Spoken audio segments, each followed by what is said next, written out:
18 वर्षों के बाद आज पहली बार ऐसा हुआ है जब इजराइल की सेना ने गाजा की किसी बिल्डिंग पर इजराइल का राष्ट्रीय ध्वज फहरा दिया है और उत्तरी गाजा के कई इलाकों को अपने नियंत्रण में ले लिया है। यह एक बहुत बड़ी खबर है। युद्ध शुरू होने के 24 दिन बाद आज इजराइल की सेना अपनी पूरी ताकत के साथ उत्तरी गाजा और गाजा सिटी के इलाकों में दाखिल हो गई और पिछले 18 घंटों में इजराइल की सेना ने हमास के 600 से ज्यादा ठिकानों पर कार्रवाई की है और यह पिछले 18 वर्षों में गाजा में इजराइल का सबसे बड़ा ग्राउंड ऑपरेशन है। इससे पहले वर्ष 2005 में एक समझौते के तहत इजराइल ने गाजा पर अपना नियंत्रण छोड़ दिया था और अपने सैनिकों को वहां से वापस बुला लिया था। लेकिन अब एक बार फिर से इजराइल के हजारों सैनिक इस समय गाजा में मौजूद हैं, गाजा में प्रवेश कर चुके हैं और ये वहां हमास के ठिकानों पर सर्जिकल स्ट्राइक कर रहे हैं और पिछले 18 घंटे की कार्रवाई में हमास के 20 आतंकवादियों के मारे जाने की खबर है।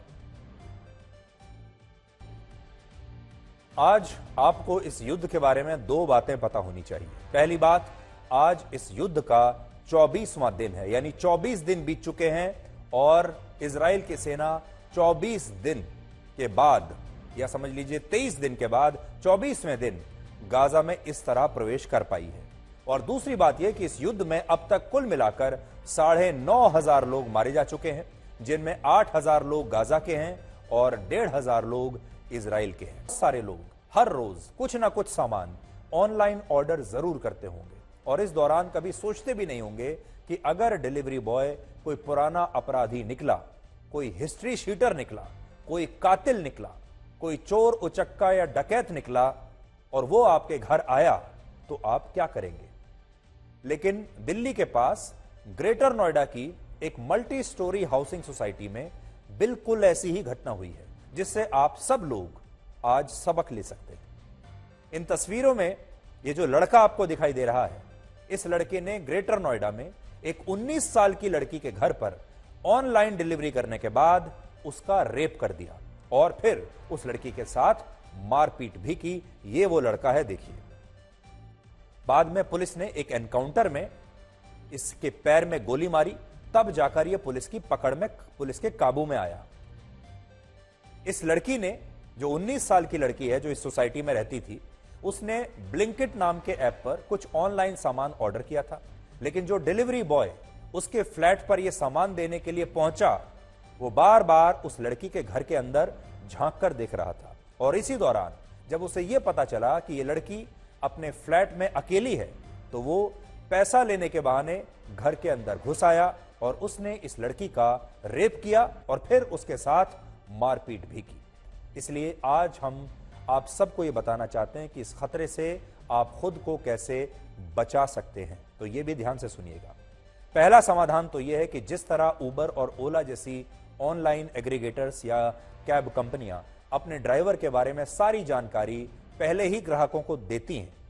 आपने देखा होगा, अगर आप ऑनलाइन कैब बुक करते हैं तो जो ड्राइवर आपके पास आ रहा होता है, उसकी तस्वीर, उसका पूरा बायोडेटा, नाम वगैरह सब कुछ आपके पास पहले से आ जाता है और आप जानते हैं कि कौन सा ड्राइवर आ रहा है। ठीक वैसे ही ऑनलाइन डिलीवरी करने वाली कंपनियों को अपने इन डिलीवरी बॉयज का पूरा प्रोफाइल, इनका नाम, इनकी तस्वीर अपने कस्टमर को पहले से बताना चाहिए। यानी आपके घर पर जो डिलीवरी बॉय डिलीवर करने के लिए सामान आ रहा है, उसका नाम क्या है, वो कब से इस कंपनी में है, उसकी रेटिंग क्या है, ये लोगों को ऐप पर ही डिलीवरी बॉय के प्रोफाइल में पहले से शो होना चाहिए। यह आज हमारा सुझाव है। दूसरा, हाउसिंग सोसाइटीज में ऐसे पिकअप पॉइंट्स अलग से बनाए जा सकते हैं जहां आप खुद जाकर अपना सामान डिलीवरी बॉय से ले लें और डिलीवरी बॉय को आपके घर तक आने की आवश्यकता ही ना पड़े। तीसरा, अगर डिलीवरी बॉय आपके घर आता है तो उसे कभी भी घर के अंदर ना बुलाएं और ये उनका जो है, हम उनके सम्मान में कोई कमी नहीं लाना चाहते, लेकिन क्योंकि अनजान व्यक्ति है, आप उसे पहले से जानते नहीं हैं, तो आप कैसे उसे अपने घर के अंदर बुलाएंगे। चौथा, डिलीवरी बॉय से सामान लेते समय बहुत सारे लोग अपने घर का मेन गेट या अपने घर का दरवाजा खुला छोड़कर ऐसे ही पैसा लेने के लिए अंदर चले जाते हैं और डिलीवरी बॉय को कहते हैं आप यहीं वेट कीजिए, मैं पैसा लेकर आता हूं। लेकिन आपको ऐसा बिल्कुल नहीं करना चाहिए। अगर आप गेट खुला छोड़कर अंदर जाते हैं तो डिलीवरी बॉय बाहर खड़ा होता है और वो ये जान सकता है कि आप घर में अकेले हैं या नहीं, और वो अगर चाहे तो आपके अंदर, घर के अंदर भी आ सकता है। तो इसलिए जब भी आप जाएं, अपना गेट लॉक करके जाएं, वापस अगर आप पैसा लेने के लिए जा रहे हैं तो। और पांचवा सुझाव यह है कि अगर संभव हो तो आप ऑनलाइन ऑर्डर्स करने के लिए एक अलग मोबाइल नंबर भी रख सकते हैं। और सबसे बड़ी बात यह है कि डिलीवरी बॉय को कभी यह महसूस ना होने दें कि आप घर पर अकेले हैं। 27 अक्टूबर की घटना है, दिल्ली के पास गाजियाबाद में एक 19 साल की लड़की, ये छात्रा थी जो कॉलेज में पढ़ती है, 19 साल की ये छात्रा ऑटो रिक्शा में अपने मोबाइल फोन का इस्तेमाल करते हुए अपने कॉलेज से घर जा रही थी। लेकिन इसी दौरान बाइक पर दो बदमाशों ने इस लड़की का पीछा किया और फिर लड़की से उसका मोबाइल फोन छीनने की कोशिश की, जिससे यह लड़की चलते हुए ऑटो से नीचे गिर गई, क्योंकि इसने अपना मोबाइल फोन बचाने की कोशिश की। वो लड़के छीन रहे थे।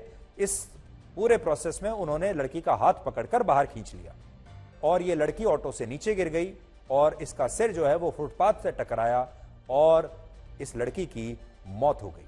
सोचिए, एक मोबाइल फोन के पीछे इन बदमाशों ने इस लड़की की हत्या कर दी। जिन दो बदमाशों ने इस घटना को अंजाम दिया, उनमें जितेंद्र नाम के मुख्य आरोपी को पुलिस ने एक एनकाउंटर में बाद में मार गिराया है, जबकि दूसरे आरोपी को एनकाउंटर में घायल होने के बाद पुलिस ने गिरफ्तार कर लिया है। लेकिन यहां सोचने वाली बात यह है कि उत्तर प्रदेश में लगातार अपराधियों के एनकाउंटर्स हो रहे हैं, लेकिन इसके बावजूद सोचिए, अपराधियों में डर नहीं है और अपराधी अब भी खुलेआम इस तरह की घटनाएं कर रहे हैं। देखिए, ये सीसीटीवी से हमने तस्वीर आपके लिए निकाली है।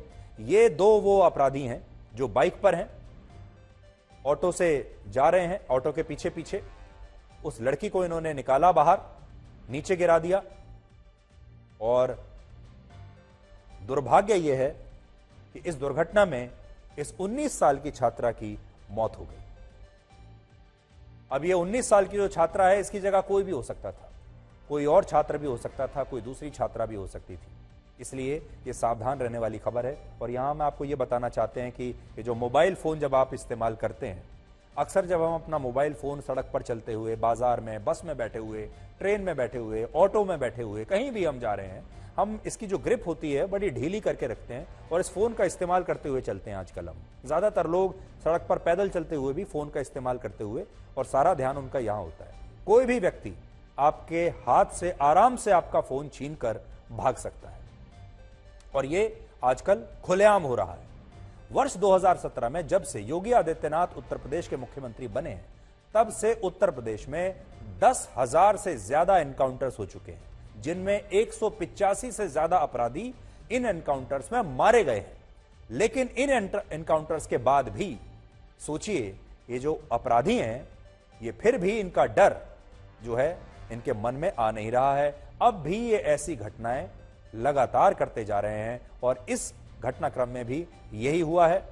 ये दोनों भागे लड़के, उसके बाद एनकाउंटर हुआ, एक लड़के की मौत हो गई एनकाउंटर में और दूसरा लड़का घायल हो गया। आपको यह बताएंगे कि आज दिल्ली के शराब घोटाले के मामले में सुप्रीम कोर्ट ने दिल्ली के पूर्व उप मुख्यमंत्री मनीष सिसोदिया की जमानत याचिका को खारिज क्यों कर दिया। मनीष सिसोदिया को बड़ी उम्मीद थी कि अदालत उन्हें राहत दे देगा और सुप्रीम कोर्ट से तो उन्हें राहत मिल ही जाएगी, लेकिन ये उनके लिए बहुत बड़ा झटका है कि सुप्रीम कोर्ट ने भी उनके इस मामले को जमानत देने के लिए उपयुक्त नहीं पाया। इस साल 26 फरवरी को जब सीबीआई ने मनीष सिसोदिया को गिरफ्तार किया था, तब दिल्ली के मुख्यमंत्री अरविंद केजरीवाल ने पूरे दावे के साथ कहा था कि सीबीआई और ईडी इस शराब घोटाले को किसी भी अदालत में साबित ही नहीं कर पाएंगे, क्योंकि कोई घोटाला हुआ ही नहीं है।